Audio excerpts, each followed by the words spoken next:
வடலூர் சத்திய ஞானசபையில் ஏன் ஜோதி தரிசனம் காண வேண்டும்? வள்ளல் பெருமானாரின் திருவாக்கு.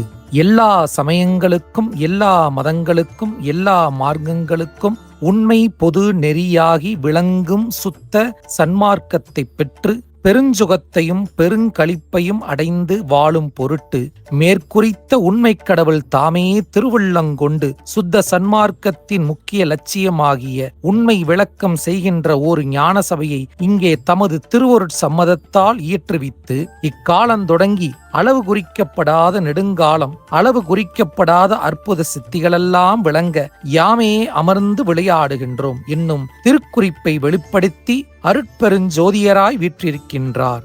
ஆகலின் அடியிற் குறித்த தருணம் தொடங்கி வந்து வந்து தரிசிக்க பெறுவீர்களாகில் கருதிய வண்ணம் பெற்று களிப்படைவதும் என்றி இறந்தவர் உயிர் பெற்றெழுதல், மூப்பினர் இளமையாக பெற்று நிற்றல் முதலிய பலவகை அற்புதங்களை கண்டு பெருங்களிப்பு அடைவீர்கள். இங்கனம் சிதம்பரம் ராமலிங்க அடிகளார்.